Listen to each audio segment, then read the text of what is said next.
안녕하세요, 오호라입니다. 우리는 끝없는 비교 속에 살고 있습니다. 나와 너, 선과 악, 좋음과 나쁨, 맞고 틀림. 그런데 올바름이란 과연 무엇일까요? 옳다라는 개념을 단순하게 정의할 수 있을까요? 어쩌면 우리가 붙잡고 있는 이 이분법적인 사고방식이 결국 우리를 사람들과의 관계 속에서 갈등으로 이끌고 있는 것은 아닐까요? 사실 세상은 우리가 생각하는 것처럼 흑백으로 나뉘지 않습니다. 오늘은 그 구분을 넘어서는 시선을 이야기하려고 합니다. 세상이 만들어낸 분리된 이분법에서 벗어나 우리가 속해 있는 이 세상을 온전한 하나로 바라볼 수 있는 선불교의 중도를 이야기하려 합니다. 그렇다면 왜 우리는 그렇게 나뉘어 보게 되었을까요? 그 이유는 세상이 본래 양극적인 성질을 지녔기 때문입니다. 모든 것은 두 가지 상반된 특성이 맞물려 하나의 흐름을 이룹니다. 음과 양, 뜨거움과 차가움, 빛과 어둠. 이 두 가지 양극이 상호작용하며 세상을 만들어냅니다. 자연을 보면 음과 양의 조화로운 흐름을 쉽게 발견할 수 있습니다. 밤과 낮이 번갈아 하루를 구성하듯 모든 것은 끊임없이 변화하며 균형을 이루고 있습니다. 또한 우리는 감정을 통해서도 양극성을 경험합니다. 슬픔을 느낀 후에야 비로소 기쁨이 얼마나 소중한 감정인지 깨닫게 됩니다. 이처럼 감정뿐 아니라 우리의 성 정체성 역시 양극적 구조 속에서 드러납니다. 세상에 오직 남자만 존재한다면 나는 남자라는 사실조차 인식하지 못할 것입니다. 여자가 있기에 그 대조 속에서 나는 남자로서의 나를 자각할 수 있는 것이지요. 맛있는 음식이 있기 때문에 우리는 맛없는 음식을 경험할 수 있습니다. 빛이 있기 때문에 우리는 어둠을 인식할 수 있습니다. 남이 있기 때문에 나를 알 수 있게 됩니다. 너가 있기 때문에 너와는 다른 나라는 존재를 삶에서 확인할 수 있습니다. 이렇듯 이원성은 서로를 비추고 대상을 비교함으로써 자신을 깨닫게 하는 거울과 같은 역할을 합니다. 하지만 중요한 건 음과 양은 단순히 대립하는 개념이 아니라는 점입니다. 이 둘은 서로를 완성시키고 보완하며 서로를 인식하게 만드는 관계입니다. 뜨거움이 없으면 차가움을 알 수 없고 빛이 없다면 어둠 역시 존재를 드러낼 수 없습니다. 만약 한쪽만 존재한다면 우리는 세상의 다양한 감정과 경험을 결코 온전히 느낄 수 없을 것입니다. 또한 양극성은 단순히 음과 양의 양극의 두 개의 상태만을 의미하지 않습니다. 양극 사이에는 무수한 스펙트럼이 존재합니다. 예를 들어 빛과 어둠 사이에는 무수히 많은 색이 존재하는 것처럼요. 마찬가지로 뜨거움과 차가움 사이에도 수많은 온도가 존재하며 사랑과 두려움 사이에도 기쁨, 슬픔, 우울, 희망 등 다양한 감정들이 존재합니다. 이처럼 양극성은 대상의 상반된 특성을 대비해서 세상에 비추고 그 비춤 속에서 우리는 감정을 느끼며 삶을 더 깊이 이해하게 됩니다. 그리고 바로 이 중간의 스펙트럼을 온전히 이해하는 것, 그것이야말로 세상을 구성하는 음과 양의 진실을 꿰뚫어 보는 길입니다. 우리는 삶을 살아가며 무언가를 옳다 또는 그르다로 구분하는 데 익숙합니다. 이러한 분별은 곧 나는 옳고 너는 틀렸다 는 극단적인 신념으로 이어지고 그 신념은 우리가 세상과 사람들을 대하는 태도를 형성합니다. 종교적 신념이나 정치적 입장이 그렇습니다. 특정 종교의 진리를 믿는 사람은 자신이 가진 믿음 외에는 그 어떤 관점도 받아들이지 않으려 하며 다른 신앙을 가진 이들을 지옥에 갈 사람들로 쉽게 단정짓습니다. 정치적인 입장도 마찬가지입니다. 자신과 반대되는 의견은 끝까지 밀어내고 그들의 말은 들으려 하지도 않지요. 그러나 이런 이분법적 사고는 종교나 정치에만 국한되지 않습니다. 사실 이분법은 우리가 세상을 바라보는 더 깊은 심리적 구조, 즉 분별심의 일부분일 뿐입니다. 우리는 매 순간 눈에 보이는 거의 모든 것에 대해 좋다, 나쁘다, 맞다, 틀리다고 세분화된 판단을 내리며 살아가고 있습니다. 감정에 대해서는 이렇게 말합니다. 화가 나는 건 나쁜 감정이야. 슬퍼지면 안 돼. 슬픈 건 나쁜 감정이야. 무조건 행복해야 해. 직업에 대해서도 이렇게 말하곤 합니다. 의사는 좋은 직업이고 청소부는 그렇지 않아. 대기업에 들어가야 성공한 거야.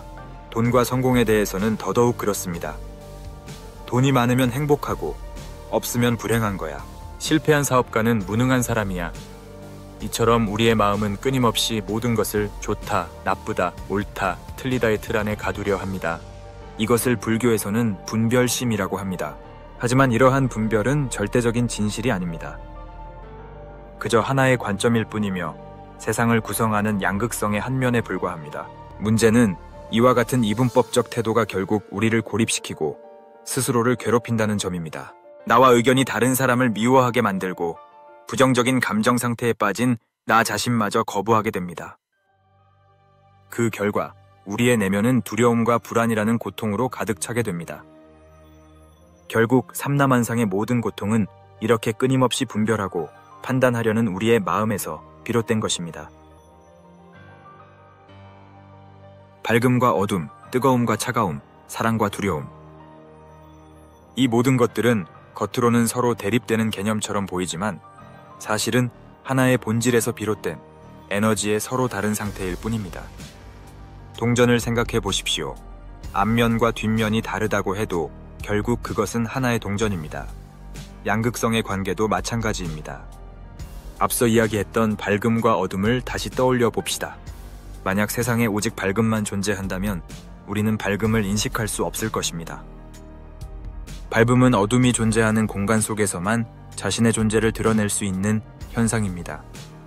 즉, 밝음과 어둠은 서로 대립하는 것이 아니라 서로를 인식하게 해주는 상호 이존적인 관계입니다. 하나가 있을 때 다른 하나도 비로소 존재할 수 있는 구조지요. 우리가 밝음을 볼 수 있는 이유는 그 이면에 어둠이 있기 때문입니다. 여기서 중요한 것은 밝음과 어둠이 비록 반대되는 성질처럼 보이지만 사실은 밝음이라는 하나의 현상이 어둠이라는 배경 위에서 드러나는 것일 뿐 결국은 하나의 빛이라는 본질 속에서 나타나는 상호작용이라는 점입니다. 가벼움과 무거움도 마찬가지입니다.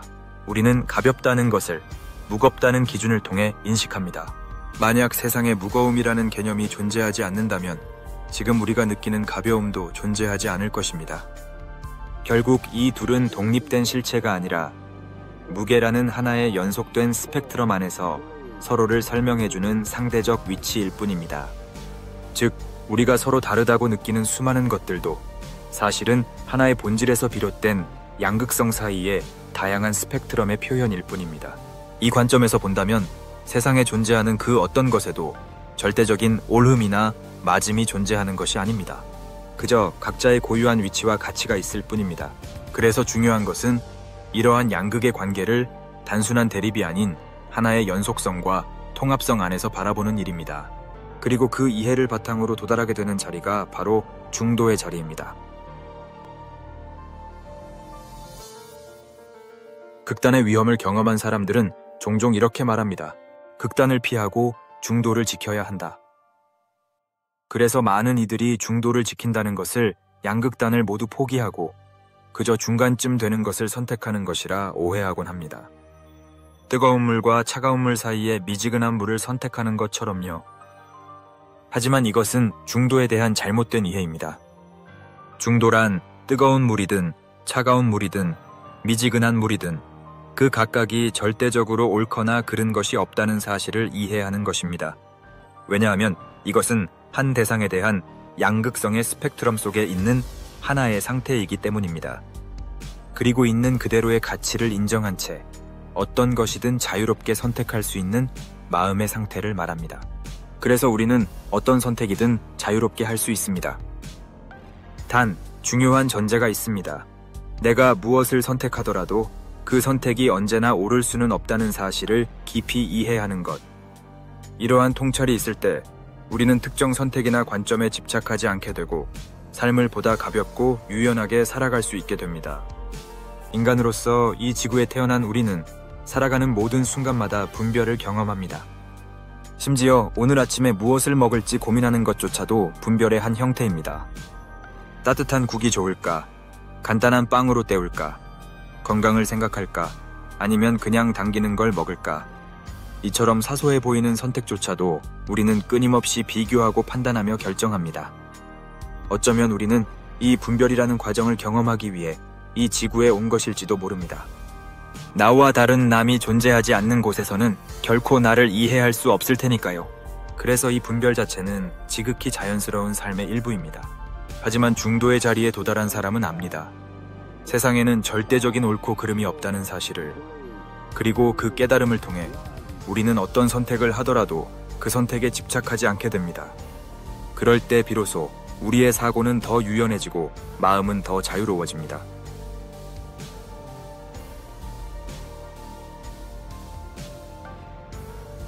우리는 앞서 이야기한 양극성에 대한 깊은 이해를 통해서 비로소 무한한 사랑의 상태에 들어설 수 있습니다. 우리가 무한한 사랑을 이야기할 때 그것은 단순히 감정적인 사랑을 넘어서 모든 존재에 대한 깊은 이해를 의미합니다. 이 사랑은 한 존재 안에 양극성과 그 사이를 이루는 무수한 스펙트럼을 이해하는 데서 시작됩니다.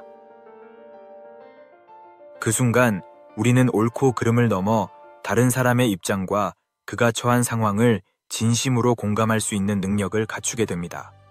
이해하게 되는 것이죠. 이것이 옳고 저것은 틀리다는 판단을 멈추고 모든 것이 그 자리에서 그 자체로 온전한 가치를 지닌 존재임을, 그리하여 우리는 행동은 하되 집착하지 않고 사랑하되 소유하려 하지 않으며 말하되 옳음을 강요하지 않는 시선으로 세상을 바라볼 수 있게 됩니다. 그 시선이 바로 무한한 사랑의 시선입니다. 이 사랑은 모든 존재의 근원과 연결된 사랑입니다. 왜냐하면 양극의 모든 면이 결국은 하나의 본질에서 비롯된 특성임을 알기 때문입니다. 세상에 존재하는 모든 것은 서로 다르게 보일지라도 결국은 하나입니다. 나와 너, 옳고 그름, 선과 악, 그 모든 것은 하나의 근원에서 갈라진 다양한 모습일 뿐입니다. 이 진실을 깨닫는 순간 우리는 내가 나를 대하듯 세상과 모든 존재를 따뜻하게 대할 수 있게 됩니다. 그제야 우리는 진정한 사랑을 실천할 수 있는 존재가 됩니다. 이 상태에서는 옳고 그름도, 나와 너도, 두려움도, 집착도 더 이상 의미를 갖지 않습니다. 이것이 바로 불교에서 말하는 불이법, 둘이 아님의 진리이며 영성에서 이야기하는 무한한 사랑의 상태입니다. 이제는 옳고 그름을 내려놓고 따뜻한 이해와 무한한 사랑의 눈으로 세상을 바라봅시다. 그리고 지금 여기서 우리가 다시 하나라는 것을 함께 느낄 수 있기를 바랍니다. 이원성과 양극성은 세상을 경험하기 위한 구조일 뿐 본질은 하나. 빛과 어둠, 사랑과 두려움, 옳고 그름 모두는 분리된 것이 아닌 서로를 인식하기 위한 짝. 분별은 자연스러운 것이지만 그 분별에 집착하지 않는 것이 중도의 자세. 중도란 극단을 회피하는 것이 아닌 전체 스펙트럼을 이해한 뒤 자신이 선호하는 것을 집착 없이 선택하는 상태. 무한한 사랑의 시선, 그것은 모든 것을 있는 그대로 바라보는 불이법의 마음. 감사합니다.